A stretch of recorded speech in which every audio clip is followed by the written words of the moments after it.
Starting with the name of Allah Almighty, who is the master of the day of judgment, and a bundle of the Durud Islam on beloved Prophet Muhammad sallallahu alaihi wasallam. Dear students, exercise 2.4, question number 6. If S1 and S2 are the roots of 2x square plus 6x minus 3 is equal to 0, form the equation whose roots are S1 minus 3 over S2 square और second root है S2 minus 3 over S1 square. तो students हमने equation find करनी है जिसकी roots ये हों। तो सबसे पहले स्टेप में तो स्टूडेंट्स मैं रूट्स को S1 और S2 को रिप्लेस करूँगा स्टूडेंट्स अल्फ़ा बीटा से, ताकि हम S1 और S2 के झंझट से बच सकें। और उससे भी पहले हम इसमें से सम और प्रोडक्ट की वैल्यू फाइंड करेंगे। यहाँ पर A की वैल्यू है स्टूडेंट्स 2, B की वैल्यू है 6 और C की वैल्यू है -3। तो जब हमने सम फाइंड करना है तो वो आएगा अल्फ़ा प्लस बीटा और ये इसकी वैल्यू होती है -b/a। तो -b की जगह हम लिखेंगे 6 और a की जगह 2। तो जो सम है दोनों रूट्स का अकॉर्डिंग टू दिस इक्वेशन वो आ जाएगा -3। अब स्टूडेंट्स हमने फाइंड करना है इसका प्रोडक्ट। तो जो प्रोडक्ट है यानी कि अल्फ़ा बीटा वो इक्वल होता है स्टूडेंट्स c/a। तो c की जगह हम लिखेंगे -3 और a की जगह हम लिखेंगे 2। तो ये हमारा बन गया है प्रोडक्ट। अब हम लिखेंगे रूट्स जिनकी हमने इक्वेशन फाइंड करनी है। तो रूट्स हैं स्टूडेंट्स हमारे पास S1 minus 3 over S2 square और दूसरी रूट है S2 minus 3 over S1 square. ये वो रूट्स हैं जिनकी हमने इक्वेशन फाइंड करनी है। तो सबसे पहले स्टूडेंट्स मैं S1 को अल्फ़ा से और S2 को बीटा से रिप्लेस करूंगा, क्योंकि उसने हमें ऑप्शन दी हुई है कि आप इन्हें रिप्लेस कर सकते हैं। तो ये लिखूंगा मैं अल्फ़ा S1 की जगह, -3 ओवर S2 की जगह मैं लिखूंगा बीटा और इसका स्क्वायर, और दूसरी रूट हमारी बनेगी बीटा -3 ओवर अल्फ़ा स्क्वायर। अब स्टूडेंट्स हम इन दोनों रूट्स का जो गिवन है सम और प्रोडक्ट फाइंड कर लेंगे। तो इसका जब हमने सम फाइंड करना है तो वो आएगा students sum is equal to alpha -3 over beta square plus beta -3 over alpha square. तो ये स्टूडेंट्स हमने इन दोनों रूट्स को प्लस कर लिया।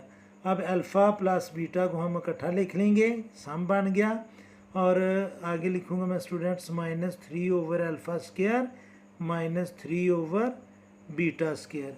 अब students alpha plus beta sum हमने फाइंड किया था -3, मैं इसकी जगह लिखूंगा -3। इन दोनों टर्म में से हम -3 को कॉमन लेंगे और बाकी हमारे पास आ जाएगा 1 ओवर अल्फ़ा स्क्वायर प्लस, चूँकि हम माइनस कॉमन ले चुके हैं, 1 ओवर बीटा स्क्वायर। अब हम इसका लेंगे एलसीएम। तो ये हमारे पास आ जाएगा students -3 into alpha square beta square LCM आएगा। अल्फ़ा स्क्वायर बीटा स्क्वायर को अल्फ़ा स्क्वायर से कैंसिल करेंगे तो बीटा स्क्वायर बचेगा। बीटा स्क्वायर को 1 से मल्टीप्लाई किया तो ये आ जाएगा बीटा स्क्वायर। फिर अल्फ़ा स्क्वायर बीटा स्क्वायर को बीटा स्क्वायर से कैंसिल किया तो अल्फ़ा स्क्वायर बचेगा, और अल्फ़ा स्क्वायर को 1 से मल्टीप्लाई किया तो ये आ जाएगा स्टूडेंट्स अल्फ़ा स्क्वायर।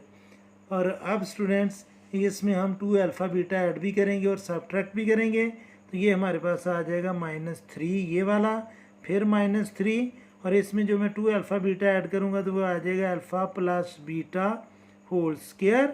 और जो मैंने 2 अल्फ़ा बीटा इसमें ऐड किया वो 2 अल्फ़ा बीटा स्टूडेंट्स मैं माइनस भी करूँगा 2 अल्फ़ा बीटा, और ये ब्रैकेट हम कर लेंगे क्लोज।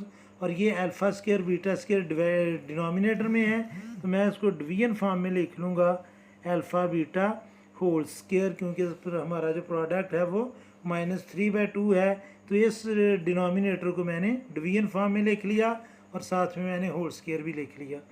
अब स्टूडेंट्स हम इसको लिखेंगे जी -3 इंटू अल्फ़ा प्लस बीटा की वैल्यू है -3 और इसका स्क्वायर -2, और अल्फ़ा बीटा की वैल्यू है -3/2, ये bracket close, divided by alpha beta की जगह स्टूडेंट्स मैं लिखूँगा -3/2 होल स्क्वायर। अब हम इसको करेंगे सिंप्लीफाई। ये आ जाएगा -3 इंटू -3 स्क्वायर्स मीन 9, ये 2 और ये 2 होंगे कैंसल, ये माइनस और ये माइनस मल्टीप्लाई कर रहे हैं तो ये आ जाएगा students +3 divided by -3 squares mean 9 over 2 squares mean 4। अब स्टूडेंट्स हम इसको लिखेंगे जी -3 इंटू इन दोनों को कर लेंगे प्लस, तो ये आ जाएगा 12 मल्टीप्लाई बाय, इसको रेसिप्रोकल कर लेंगे 4/9। अब स्टूडेंट्स ये चूँकि मल्टीप्लाई कर रहे हैं तो 3 1 ज़ार 3, 3 3 ज़ार 9, 3 1 ज़ार 3 और 3 4 ज़ार 12, तो हमारा सम आ जाएगा -3 और ये माइनस जो है 4 और 4 को मल्टीप्लाई किया तो 16 और हमारा सम आ गया स्टूडेंट्स -19। अब हमने फाइंड करना है इसका प्रोडक्ट, इन दोनों रूट्स का प्रोडक्ट हमने फाइंड करना है। तो मैं इधर लिखूँगा students product is equal to alpha -3 over beta square into beta -3 over alpha square. तो अब स्टूडेंट्स मैं इनका फाइंड करने लगा हूँ प्रोडक्ट, और प्रोडक्ट का मतलब होता है मल्टीप्लाई करना। अभी हम अल्फ़ा को बीटा से मल्टीप्लाई करेंगे तो ये आ जाएगा अल्फ़ा बीटा, और अल्फ़ा को -3 ओवर अल्फ़ा स्क्वायर से मल्टीप्लाई किया तो ये आ जाएगा -3 अल्फ़ा ओवर अल्फ़ा स्क्वायर।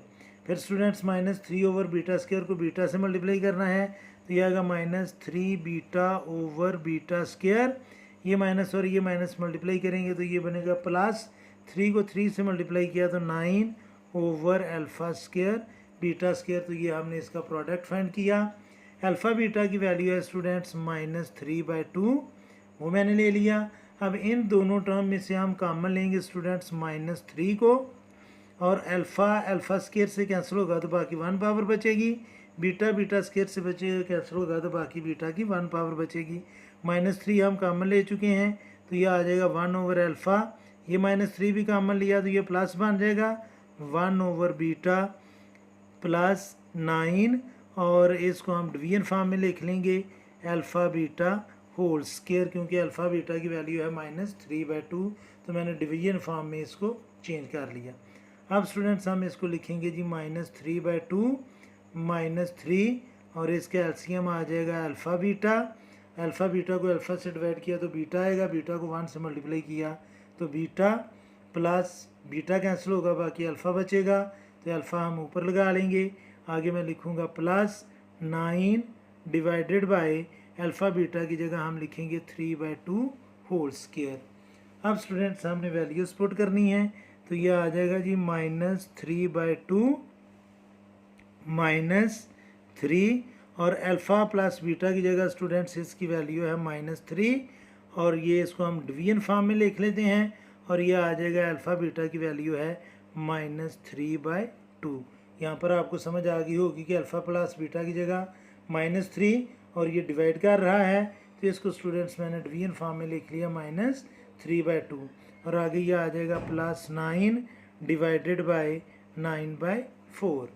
अब स्टूडेंट्स ये आएगा -3/2, ये माइनस और ये माइनस मल्टीप्लाई कर रहे हैं तो ये आ जाएगा +9, और इसको हम मल्टीप्लाई में चेंज करेंगे तो ये हमारे पास आ जाएगा -2/3 और +9 मल्टीप्लाई बाय 4/9, 9 से कैंसिल होगा, 3 1 ज़ार 3, 3 1 ज़ार 3 और 3 3 ज़ार 9। तो ये स्टूडेंट्स हमारे पास जो वैल्यूज़ बचेंगी -3/2, ये प्लस और ये माइनस मल्टीप्लाई कर रहे हैं तो -6/1 प्लस 4 1 ज़ार 4/1। तो इसको भी हम करेंगे सिंप्लीफाई, 2 इसका एलसीएम आएगा तो ये आ जाएगा स्टूडेंट्स -3 -12 +8। तो जब हम इसको सिंप्लीफाई करेंगे तो ये स्टूडेंट्स प्रोडक्ट आ जाएगा -7/2। अब जो हमारे पास इक्वेशन बनेगी वो होगी students x² minus sum of x plus product is equal to 0। Students जो हमने इसका सम फाइंड किया था वो था -19 और जो प्रोडक्ट है वो है -7/2। तो हम इसमें भी वैल्यूज़ पुट करेंगे तो ये हमारे पास आ जाएगा x² minus -19x plus product की जगह हम लिखेंगे -7/2 इज इक्वल टू 0। तो ये आएगा students x² plus 19x minus 7/2 is equal to 0।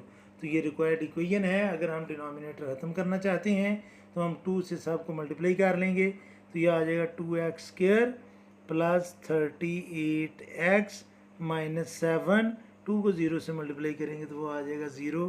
तो ये स्टूडेंट्स हमारी रिक्वायर्ड इक्वेशन है जो हमने फाइंड करनी थी। उम्मीद है कि आपको इस क्वेश्चन की समझ आ गई होगी। फिर भी अगर कोई कन्फ्यूजन हुई तो आप कमेंट बॉक्स में ज़रूर कमेंट्स कीजिएगा। कोशिश करूँगा कि जल्द से जल्द आपको रिप्लाई करूँ। और हर में हमेशा की तरह अल्लाह से दुआ करूँगा कि आप सब हमेशा खुश रहें और ज़िंदगी के हर मैदान में कामयाब हों। आमीन। अल्लाह हाफिज़।